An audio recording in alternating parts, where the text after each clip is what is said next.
Today, we're going to dive into some pretty deep water, drawing on Zen Buddhist wisdom to tackle one of the biggest questions out there. Who are you really? Seriously, this is all about trying to unravel that mystery, together. So let's just start right there. Think about it for a second. Who is the you that's hearing my voice? Is it your ears? Is it your brain processing the sound? Or is it something else entirely? This isn't just a clever way to start, this question is the whole journey. You see, according to this teaching, most of us go through life in a kind of fundamental state of confusion. It's like we're all wandering around in a thick fog. And there's a specific name for this, mumyong. Now, it's really important to get this. This has nothing to do with being unintelligent or uneducated. It's a basic misperception of reality. Imagine trying to navigate a dense forest in the dead of night with no flashlight. That's mumyong. And it's the root cause of that feeling we get of just being lost. This quote just nails it, doesn't it? It's that feeling of being completely adrift, of life just kind of happening to you. You don't have a clear sense of who you are or what this is all for. You're just moving through the darkness. So, what's the biggest illusion that this fog creates?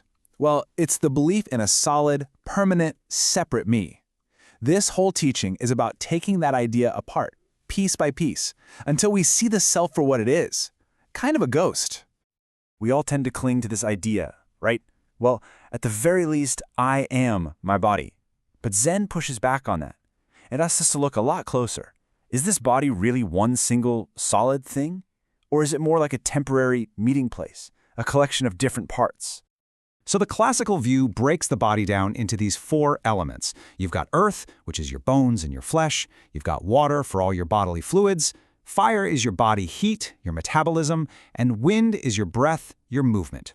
The point here is that your body isn't really a static thing. It's an event. It's a process that's constantly changing. And this really gets to the core of it. Just think about who you were 10 years ago. Your cells are different, your thoughts are different, your memories, your experiences, that person is literally gone. And the person you'll be in 10 years, they don't even exist yet. So if everything is always changing, where is this solid, unchanging I we're so convinced is in here somewhere? Okay, so this is where it gets really interesting. If you're not your changing body, and you're not your fleeting thoughts, then what in the world are you? The tradition uses this beautiful metaphor to get at the answer. I want you to picture your life as a big house.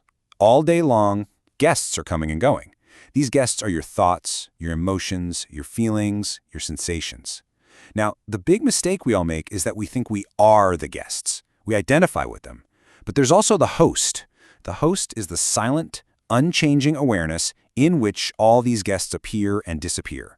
That awareness, that is your true nature. Here's another way to think about it that's really powerful. A dead body has eyes and ears, but it can't see or hear a thing. Why not?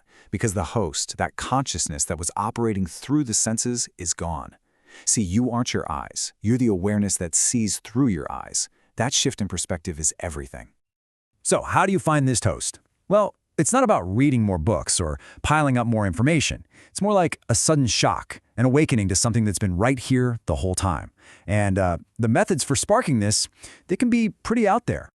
A Zen master, they're not really interested in your brilliant ideas about reality. They want you to experience it directly for yourself. So a student might come with some profound philosophical insight, and the master might just shout at them or hit the floor with a stick. The whole point is to short-circuit the thinking mind, to knock you off your intellectual high horse so you can land right in the middle of reality itself. And this is a really crucial point. Awakening doesn't mean you'll never have another problem or a bad day. It's not like you stop feeling pain or sadness. The huge difference is that you're no longer a slave to those things. You have this inner space, this stability, to just let them be without getting completely swallowed up by them. So, what does this all actually mean for how we live our lives day in and day out? What really changes when you start to see through the illusion of the self?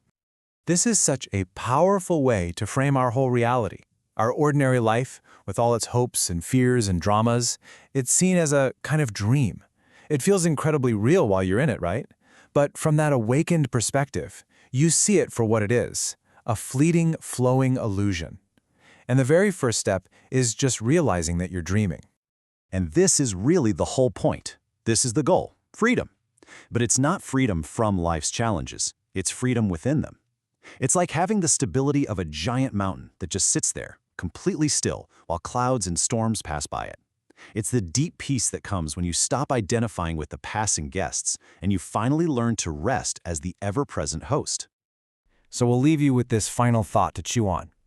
If this whole ever-changing world of sights and sounds and feelings and thoughts, if all of that is the dream, then what is it that's awake? What is the constant, silent awareness that's witnessing it all?